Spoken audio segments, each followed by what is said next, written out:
They are making a difference on 938 Live. Hi, I'm Sarah Cheng DeWin. This week I chat with 5 facilitators from the Canon NEA Heroes Green Initiative, which aims to educate and empower Singapore youth with practical knowledge on waste minimization and management. Today I chat with Ibnur Rashad from the Ground Up Initiative. He shares how he helped facilitate the Heroes Camp. The different facilitators are divided into 3 different villages, Village 1, 2 and 3. I was in charge of Village 1, where we have students from different schools, neighborhood schools, sort of the elite schools, and they all come together into one village to live as a village. And as facilitators, we actually have to manage the discipline in the group, as well as their safety during activities such as night walk, hazardous activities such as when they are doing farming with the charcoal. So we actually expose students to a lot of hands-on activities such as charcoaling, gardening. They also go through a very tough night walk to sort of build their character and team spirit. So in developing this program or helping to facilitate these programs, what do you think was the biggest contribution you made? My biggest contribution would be leading and nurturing young leaders.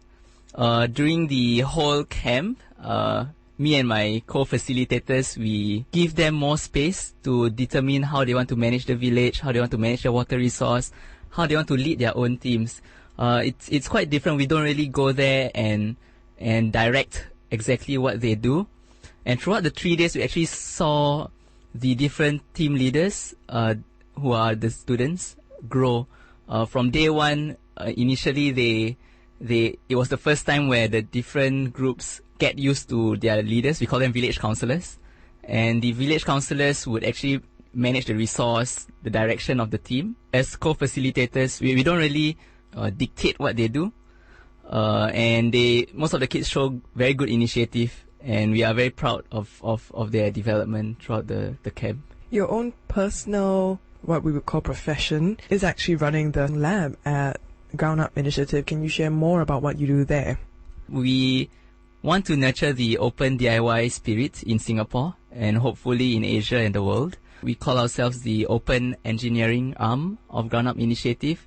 We want to address 3 things. The first one being the sustainability and self-sufficiency issues, such as food security matters. The second thing is we want to fight poverty and combat hunger in Southeast Asia. And lastly, we want to nurture the open DIY spirit in Singapore. Why we chose these 3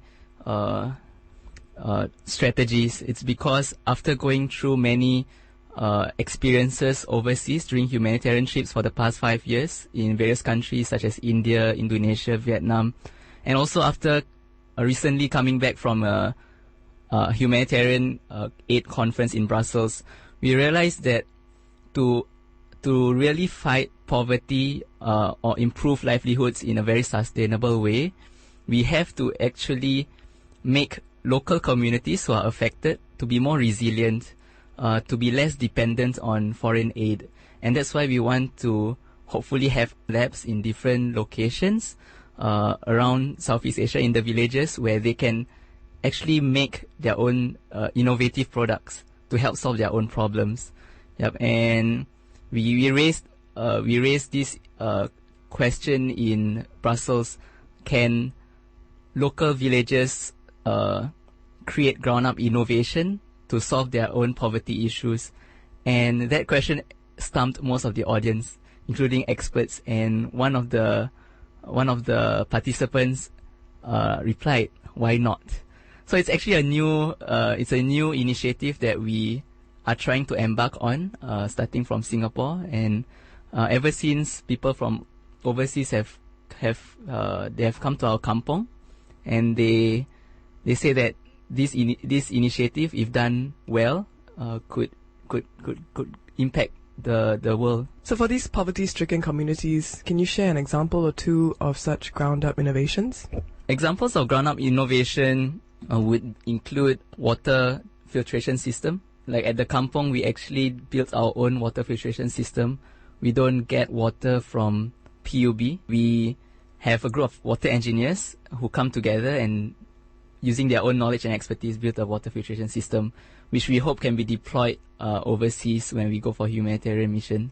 Another one is a very simple drying rack, because we realized that for farmers, they usually spend a lot of time weeding when they do farming. And in order to fight weeding, we actually have a natural solution called mulching, where we actually get orange peels. We dry the orange peels and we lay it on the ground so that weeds won't grow. And to facilitate the drying of the orange peels, we actually built a drying rack, a very simple drying rack at our kampong. Other solutions include making self-watering bottle gardens, where we actually grow herbs using the normal Coke bottle. You cut into half. You take one half of the bottle, fill it up with water, and then you invert the top half, and then you put soil, and then you basically put them together such that it self-waters.